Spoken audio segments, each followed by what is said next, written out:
I recently ended the lease agreement on my house and moved out without telling my wife. And I know that right off the bat, I do look like the AH, but I had my reasons, so I hope you guys give me a chance and hear me out before any sort of judgment. My wife, Cathy, 30 female, and I, 31 male, have been together for the past 6 years and married for two. She and I have always had a normal relationship, and the only bone of contention, so to speak, has been her family. They are quite a big family with her parents, three siblings, and they've always lived together in a pretty large house that her grandfather had left for them. She's very close to her family, and I don't mind that. I actually appreciate it because I haven't really grown up in a healthy family environment myself. However, in the past couple of months, I feel like I have grown a bit distant from them because they were constantly trying to talk Cathy and me into trying to get pregnant. We had explained to them quite a few times that we were just not ready to have kids yet. But that did not deter them at all, because every time we visited them or they visited us, someone or the other would bring it up and start talking about it, probably in the hopes that we would consider it and start trying to get pregnant. It would have been forgivable if it had been just her parents, since they are older and maybe think differently. But even her siblings would hop on the bandwagon and would often try to convince us that having kids was the greatest idea. I don't know what it was. Maybe they just romanticized the idea of having a huge, happy family. But it was just not realistic since neither of us was ready yet. Personally, I wanted to speak to them and let them know that it was not okay for them to be constantly bringing it up with us, especially when we had made it clear that we were not ready, since it made both of us quite uncomfortable and sometimes even annoyed. However, Cathy wanted to go a different way, and the way she wanted to deal with this situation was by not dealing with it at all. She told me that her family had always been involved in her life, and even now they expected that they would have a say in things like this, but they didn't have any bad intentions. So we should just let it go. I didn't like the idea of not even saying anything because I knew that it would mean having to listen to them talk about this some more, but I didn't want to hurt them, so we decided to drop it and didn't say anything to them. And whenever they would bring up the topic about having kids and stuff, we would just nod and smile and let it go until they dropped the topic themselves. That's why I had been finding it very hard to get along with them in the past couple of months and had been distancing myself from them.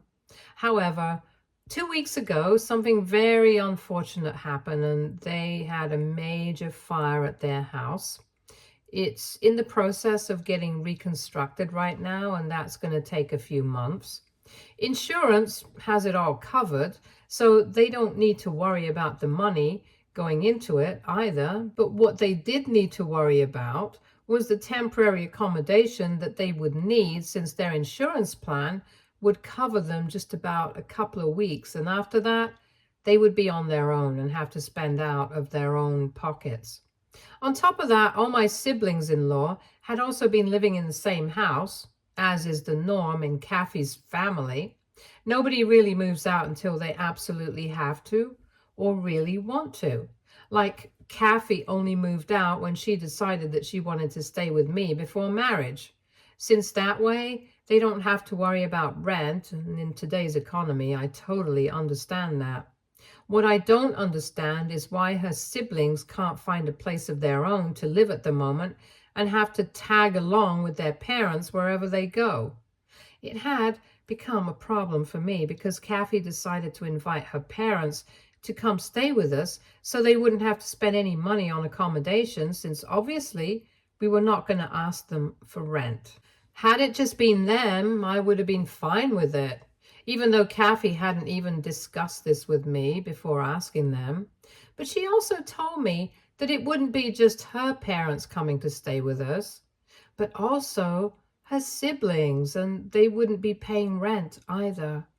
I had a huge problem with that because it's not like her siblings are really young. They are all in their 20s and are working right now. So it's definitely not like they cannot afford to pay rent. And I think it's unreasonable to expect that just the two of us will be able to handle taking care of all the expenses of a family of almost 7 adults, including ourselves. It was an impossible task, and there was no way that we would be able to avoid burning through our savings if we did not ask them to contribute to the household expenses. And I didn't mean just rent. I meant groceries, utilities, and whatever other costs were incurred during their stay. If they couldn't afford that, it would be better for them to find separate accommodation for themselves, because there was no way that I was going to allow Cathy's entire family to move in and live on our dime for the next couple of months. That's when Cathy started throwing a tantrum and told me that I was being selfish, even though I really don't think that was the case. I thought I was being perfectly reasonable because I did not see any reason why her entire family needed to come over and stay with us for free for the next couple of months, or why she had even invited them to do so, knowing that we would definitely not be able to afford that kind of thing. For context, I work in marketing and she's a high school teacher. And together, with the kind of income that we bring home, we might be able to support her parents and let them live with us for free for the next couple of months. But her siblings are out of the question. I kept trying to explain to her that they have jobs and they earn enough money to find places of their own, that they are adults and they will be fine. But she kept insisting that she had to have her whole family over because she wanted to be there for them in such tough circumstances. And she had already told them that they would not need to pay for anything while they were staying here. So she wasn't even willing to go back on her word and ask them to contribute if they wanted to stay with us, since that would make us seem like cheapskate. Never mind the fact that we would actually get blocked if we tried to live up to what she promised them without even thinking. She cared more about what they thought than about our own circumstances. So we just kept arguing about it for a good half an hour, and I tried my best to keep my cool, but it started to get really difficult because she just didn't get my point at all and kept making it sound like I was the one who didn't understand. Eventually, she just snapped at me and told me that I was never going to understand, and it was foolish of her to expect me to even try and sympathize with her, because I was just an orphaned loser, and I was never going to get what she was feeling. That hit me really hard, because everyone who knows me knows that it's a really sore spot for me. I lost my parents in a car accident when I was little, around the age of 9, and then I was passed around from relative to relative and didn't have a proper home until my dad's uncle decided to adopt me at 13, just so that I would have a permanent home. He was nice enough to me, but there was no emotional connection since he was too busy with work, and the only reason he had even adopted me was because my grandparents were getting up there in age and nobody else was ready to take care of me on a permanent basis. Unfortunately, I lost him to cancer as well a couple of years ago, and since then, I don't really have any parental figures to look up to. My parents and my family, or their lack thereof, are a trigger for me, and Cathy, of all people, knows that really well. So I guess that's why she decided to hit me where it hurts. When she said that to me while arguing, I was so shocked that I just didn't say anything to her or in general for the next couple of hours. I went to my office, locked myself in, and I kept hoping that she would walk in, apologize or something, or at least try to speak to me, but she didn't. I thought that maybe she would come back to me the next day, but even then, she just left for work and didn't even look back. I was really disappointed and had a total breakdown, after which I decided that I was going to leave. It was a really low blow, And if she didn't even feel sorry about it, it meant that she clearly did not love or respect me as much as I thought she did. Because if I had been in her place, no matter how angry I felt, I would never say something like that.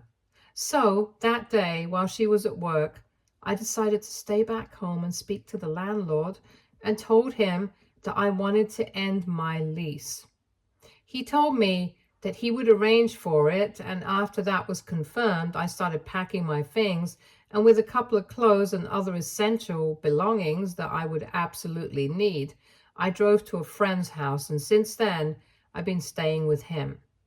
Even after I left and did not come back, Cathy did not try to reach out to me, and it felt as if this made no difference to her at all. And even if I did, it was probably not as important to her as it was to prioritize her own ego.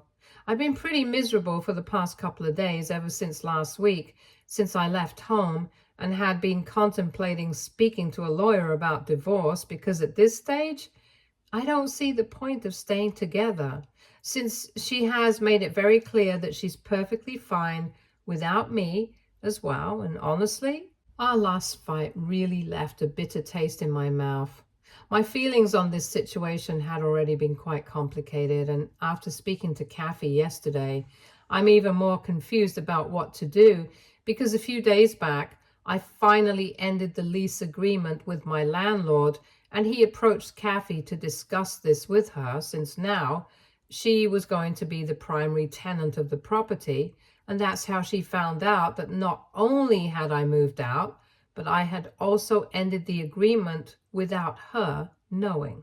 That was why she had called me up, and when I answered the phone, she immediately started yelling at me and told me that I had taken things too far by doing this.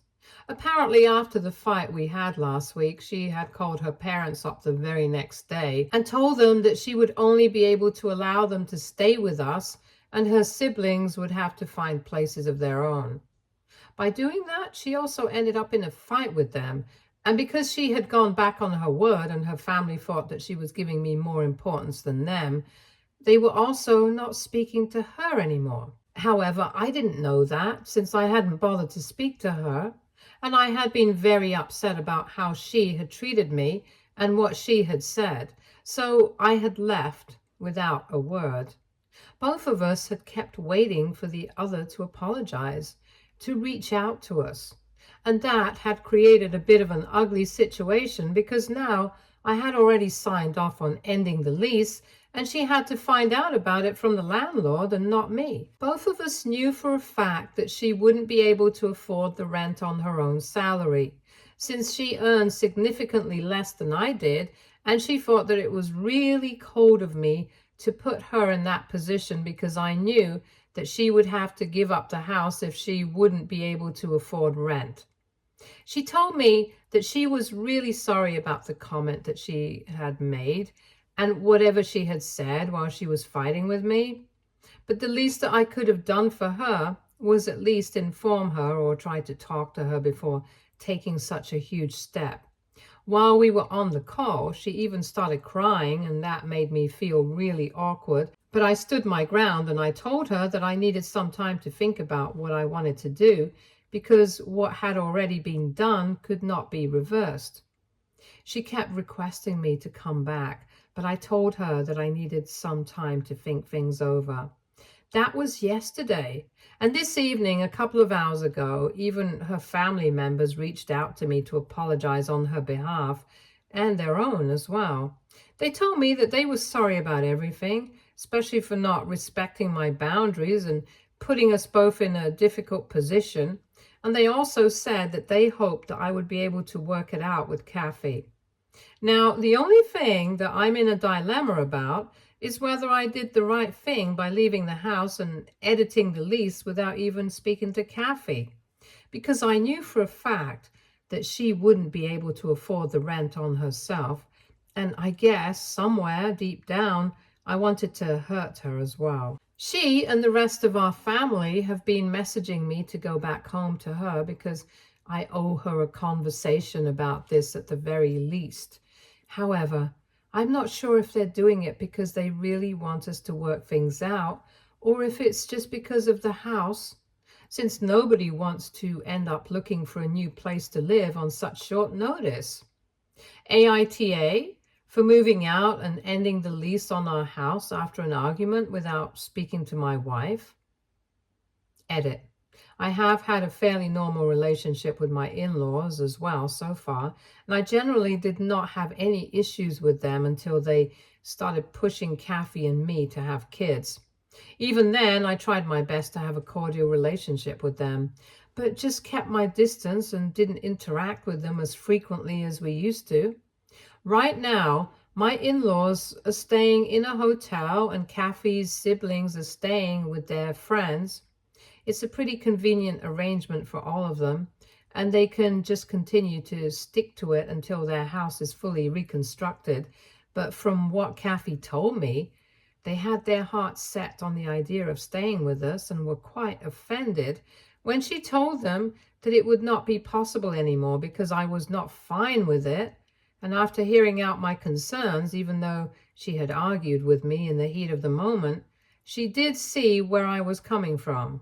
But apparently her parents and her siblings did not feel the same way and had ended up fighting with her because not only was she going back on her word, but they also found it quite unfair that even if they came over to stay with us, we would expect them to pull their weight around the house and contribute to the expenses. They had told her that this is not how family treats each other, and Cathy had tried to defend me, but they started lecturing her for that as well, because they thought they were being pushed to a corner because of my influence on Cathy, and had even brought up how they were being sidelined all the time by me by talking about the baby thing, even though Cathy did not want kids right now either. I guess that's why they decided to reach out to me and apologize to me as well, since they felt responsible for making the fight worse by guilt-tripping Cathy, and that was why it had taken her so long to reach out to me, or maybe she wouldn't even have done that and would have allowed the situation to play out on its own, but contacted me because she had found out that I had ended the lease agreement. Update 1. Hi, so I decided to speak to Cathy about what was to be done regarding this situation. The last time we spoke was 3 days ago, and that was on the phone. And since then, I have spoken to several of my friends and gone through the comments here, and most people seem to be of the opinion that while I was NTA for whatever I did, I still owe her a conversation at the very least if I do want to make this marriage work. For the past 3 days, she and her family have been constantly messaging me, telling me to speak to her because they know that we can make it work. So I decided to finally respond to her, and I honestly did not have a plan about what I was going to say to her or how I was going to deal with this. I just decided that I was going to be honest with her, and whatever happens, happens. So this morning, I texted her back and I told her that I was ready to meet her in the evening after work. I went over to our house directly after work, and as soon as she opened the door to me, she hugged me and started crying and told me that she was really sorry about what she had said. That was a bit surprising, but it was also quite relieving for me to know that she had been affected by this, because it had been breaking my heart to think that maybe she didn't care about us at all. After she backed away and we sat down to have a proper conversation, she told me that she wanted to start off by apologizing once again, especially for the comment that she had made, because it was particularly hurtful and below the belt, and she hadn't stopped regretting it ever since those words had left her mouth.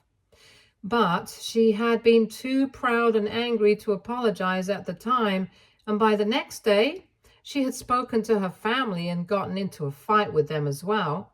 So things were going particularly badly for her, and that's why she kept delaying the apology until she realized that it might get too late. As soon as the landlord had spoken to her about me ending the lease, she decided to reach out to me because she really did not want to give up on our marriage, and she was willing to do whatever it took to make things right. She told me that she was determined to make it work, and fix her mistakes because she knew that she had been in the wrong all along. And I have got to say, the way she handled the situation today, I really hadn't seen it coming. I had thought that she was going to try and pass off the blame to me somehow, or at least get defensive or something, because that's what had happened the last time we fought. This time, though, I felt like I was back with the Cathy that I had known for so many years, and not the person who had really emotionally hurt me during our last fight. I had been pretty upset with her in the past couple of days, ever since we fought, but today I felt better about everything, especially about my decision to come to see her and talk to her, because had I not done that, maybe we wouldn't have been sitting together and talking it out. Obviously, just trying to talk it out is not going to solve all our problems, and we acknowledged that as well. I told her that she had really hurt me with whatever she had said the other day while we were fighting, and she told me that she knew, and she explained to me that her family had been counting on her, and while trying to think about them, she had unintentionally sidelined me. And that had become a problem in the recent past because she was constantly trying to look out for their feelings and not hurt them. But in the process, I was getting pushed to the corner. And she realized that now. So we addressed that as well. And after talking about it for a bit, she told me that she felt a lot of pressure on her from her family all the time. And she felt like she constantly had to make sure that she did not hurt them, even if it came at the cost of being honest with them. If she was being honest, she could see my point, even while she was fighting with me. But she just did not want to admit it because that would mean saying no to her family. Even with the topic of children and stuff, it was the same thing. She just couldn't be honest with them because she didn't want to hurt them. And they were not the kind of family who took these things lightly either, since you guys already know that they had also fought with Cathy because she had gone back on her word. But she had to stand her ground because otherwise she would have lost me. And now that things have come to a stage where her family's stubbornness is affecting our marriage, we decided that it was time to deal with it and let them know that they cannot push their boundaries constantly. So we have decided that she's going to speak to her family and sort things out with them. And in the meantime, I'm going to be looking for couples counseling because I think we could do better with it. A lot of my friends have also suggested it to me since it's very obvious that I really want to make it work with Cathy because we have been together for a long time and this is the first major snag that we have hit. So I believe that we can still make it work since it hasn't been something very extreme. I know this decision might not sit well with a lot of people, but I think our marriage is worth giving a chance because I've known Cathy for the longest time and I know what kind of person she is. So I'm confident that I'm doing the right thing. And of course, after she's done speaking to her family, things are going to change for the better on that front as well. Update 2. Hi everyone, thank you so much for all the comments and support on my last update. It was really nice. Like I had said, Cathy and I decided to sort out our differences, so I moved back in and we are going to go back to how we used to live. Of course, we're still going to go for couples counseling as soon as we find somebody who suits our needs. We are in the process of looking right now, but decided to rip the Band-Aid off a couple of days ago with her family. Unfortunately, it did not go well, but it went exactly as I had expected it to go. Cathy went by herself to go visit them so that she could speak with them in person because we didn't think that my being there was going to help the situation and might even make them even more upset.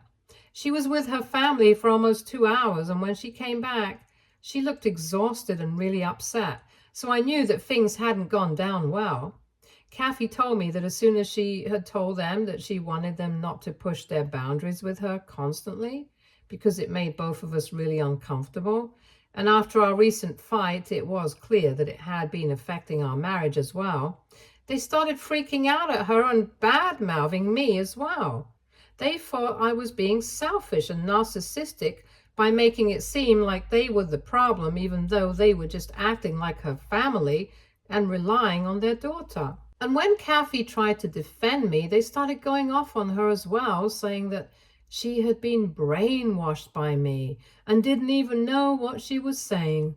They just kept talking in circles and arguing until Cathy gave up and told them that she had decided what she wanted, and it was for them to back off and not constantly over-involve themselves in her life and not take offense just because she couldn't bend over backwards for them. Her family got really upset, and they told her they were going to maintain the boundaries by not speaking to her at all from now on, because it was obvious that she and I were way too sensitive and self-centered to care about them or their feelings. After that, Cathy left because there was no point in speaking to them anymore, and the family meeting was done and dusted. But she's not entirely unhappy with how things turned out, because even though it did not go well, at least she stood up for herself and spoke her mind. So we are pretty proud of her for that. And now, if her family decides not to speak to her, it's their loss and not hers. She has always prioritized them whenever she can and tried to be there for her family. But if they can't see that, then I guess we really know who are the real self-centered people here. Update 3. Hi guys, so it has been 3 months since Cathy and I started marriage counseling, and it has been going pretty well so far. We are communicating more and trying to understand each other, and even when we have petty arguments, we sort it out immediately because we don't allow things to build up. Her family has still not spoken to her about that last update, but I guess they're going to reach out to us pretty soon since Cathy recently discovered that she is pregnant. We haven't made any announcement yet because it's pretty early on in the pregnancy, and we want to wait it out until we start telling people. Only really close friends of ours know about it, and we trust them because we know they're not going to tell anybody else. In case after we announce the pregnancy, her family doesn't reach out to us, it's all well and good. But if they do, both Cathy and I have decided that we are going to have to tell them to back off until Cathy herself is ready to speak to them and sort out the differences. And that's not going to be possible while she is pregnant. So they're going to have to wait until after the baby's born, and possibly even longer, because she is not a doormat for them. And since they have not bothered to reach out to her so far, they're going to have to wait for her to be ready if they want to have any sort of relationship with their grandkid. However, keeping all of that aside, Cathy and I have never been happier, because even though we haven't been planning for it, it happened organically and at the right time. Of course, we were really stressed out when we found out, but after a couple of days, we came to terms with it and we were even happy. I don't know if it had anything to do with our renewed faith in our marriage, but for some reason, even though we were not ready until a couple of months ago, we felt ready now. Or maybe, I guess it's just easier to deal with things when people are not constantly pushing you to deal with it. But whatever the case is, Cathy and I are really happy, and we are looking forward to this new chapter of our lives. Stay tuned for more stories from Argo Relationships.